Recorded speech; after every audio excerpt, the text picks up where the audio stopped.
안녕하세요. 오늘은 우리 모두가 언젠가 마주하게 될 이야기를 들려드리려고 합니다. 대전에 사는 김태준 씨, 58세. 그는 어제 밤 늦게까지 계산기를 두드리며 고민에 빠져 있었습니다. 7년 후 은퇴를 앞두고 있는데 인터넷에서 본 한 기사가 그의 마음을 무겁게 했습니다. 은퇴 후 필요한 돈 최소 10억 원. 월 300만 원으로 생활한다면 30년간 정말 10억이 필요할까요? 태준 씨처럼 이런 숫자의 막막함을 느끼신 분들이 많을 겁니다. 하지만 오늘 이야기를 들으시면 왜 이 숫자가 나왔는지, 그리고 실제로는 어떤 패턴으로 우리의 지출이 변화하는지 알게 되실 거예요. 태준 씨는 현재 월 300만 원으로 생활하고 있습니다. 아내와 함께 소담한 아파트에 살고 주말에는 등산을 즐기며 가끔 좋은 식당에서 외식을 합니다. 평범하지만 만족스러운 일상입니다. 그런데 그가 65세에 은퇴한 후 30년간 살아간다면 정말 10억이 필요할까요? 이 계산에는 몇 가지 가정이 숨어 있습니다. 첫 번째, 물가는 매년 2.5%씩 오른다고 가정합니다. 지금의 300만 원 생활비가 내년에는 307만 5천 원, 그 다음 해에는 315만 원이 되는 시기죠. 두 번째, 은퇴 자금을 투자해서 연 3%의 수익을 낸다고 가정합니다. 세 번째, 30년간 매년 물가 상승률에 맞춰 생활비를 늘려간다고 가정합니다.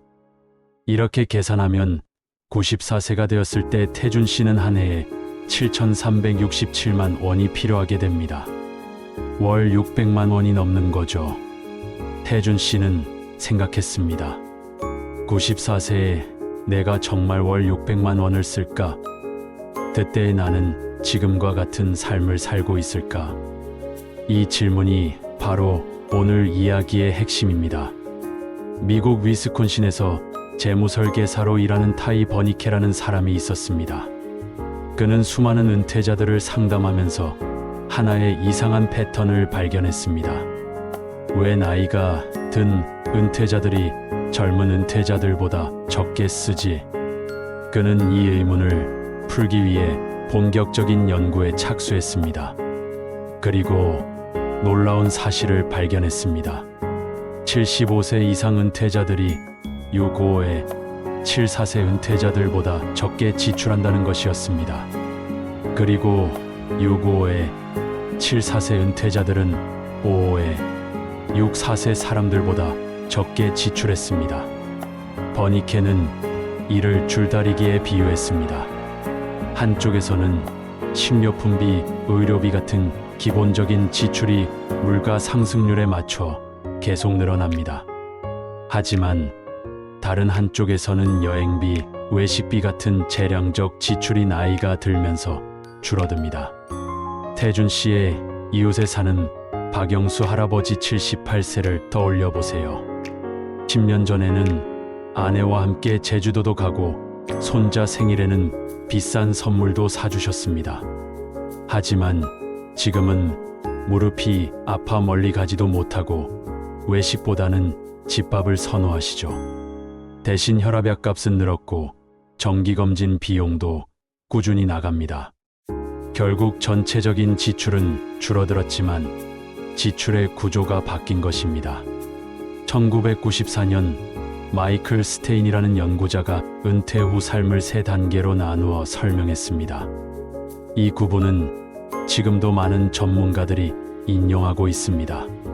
첫 번째 단계, 활동적인 시기입니다. 65세부터 74세까지죠. 태준 씨가 은퇴 후 처음 10년간 누릴 시간입니다. 건강하고 활기찬 이 시기에 그는 아내와 함께 평소 가보고 싶었던 유럽 여행을 떠날 것입니다.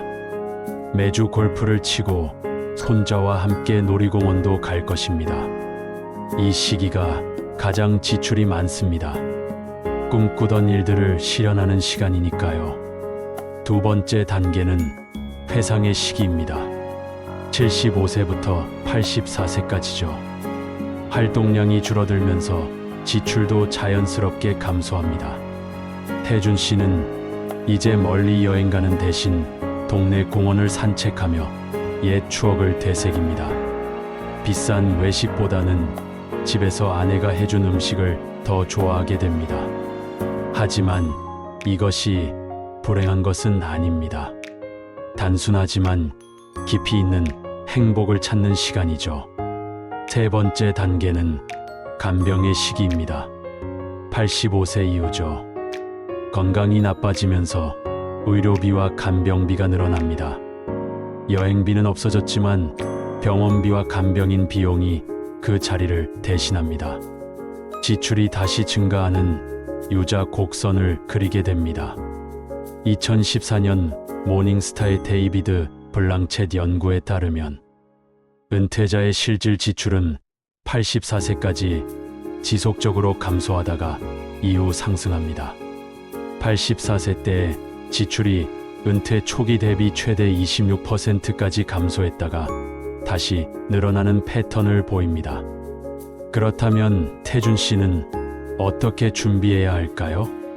첫 번째 방법은 보수적 접근입니다. 10억을 그대로 목표로 설정하는 것입니다. 현재의 생활 수준을 크게 줄이고 저축을 늘려야 하지만 예상치 못한 상황에 대비할 수 있습니다. 두 번째 방법은 단계별 접근입니다. 인생의 세 단계를 고려해서 각 시기별로 다른 지출 계획을 세우는 것입니다. 초기에는 많이, 중기에는 적게, 후기에는 의료비 중심으로 계획하는 방식입니다.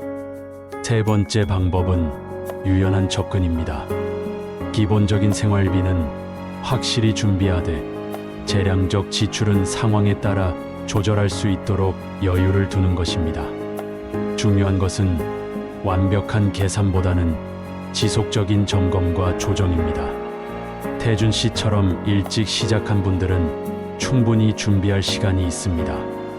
오늘 태준 씨의 이야기를 통해 우리는 중요한 것을 배웠습니다. 10억이라는 숫자에 겁먹을 필요는 없다는 것입니다. 우리의 삶은 단계적으로 변화하고 그에 따라 지출 패턴도 바뀝니다. 중요한 것은 이런 변화를 이해하고 현실적인 계획을 세우는 것입니다. 완벽하지 않아도 괜찮습니다. 지금부터라도 차근차근 준비하면 됩니다. 여러분도 태준 씨처럼 막막함 대신 희망을 가지고 은퇴 준비를 시작해 보세요. 미래의 여러분이 고마워할 것입니다. 은퇴 준비는 숫자가 아니라 삶의 질에 관한 것입니다. 현재의 행복을 지나치게 희생하지 말고 미래도 함께 고려하는 균형 잡힌 접근을 해보세요. 은퇴 자금을 계산할 때는 몇 가지를 고려해야 합니다. 연간 필요한 생활비, 예상 은퇴 생활 기간, 물가 상승률은 보통 2에 3% 정도로 보시면 되고 투자 수익률은 보수적으로 3에 4% 정도로 계산하시면 됩니다. 은퇴 후 지출 패턴도 기억해 두세요. 65에 74세는 가장 지출이 많은 시기입니다. 여행이나 취미 활동을 많이 하시죠. 75에 84세는 지출 감소 시기입니다. 활동량이 줄어들거든요. 85세 이후는 의료비 증가로 지출이 다시 상승합니다. 실용적인 준비 전략을 말씀드리면 기본 생활비를 우선 확보하세요. 의료비는 별도로 준비하고 재량적 지출은 유연하게 조절할 수 있도록 여유를 두세요. 그리고 정기적으로 계획을 점검하고 조정하시기 바랍니다. 국민연금, 퇴직연금 같은 공적연금도 활용하시고 개인연금이나 연금보험 같은 사적연금 상품도 검토해 보세요. 부동산 같은 자산 활용 방안도 고려하시고 건강관리를 통해 의료비를 절약하는 것도 중요합니다. 오늘 이야기가 도움이 되셨다면 구독과 좋아요 부탁드립니다. 다음에도 여러분의 현실적인 고민을 함께 나누는 이야기로 찾아뵙겠습니다.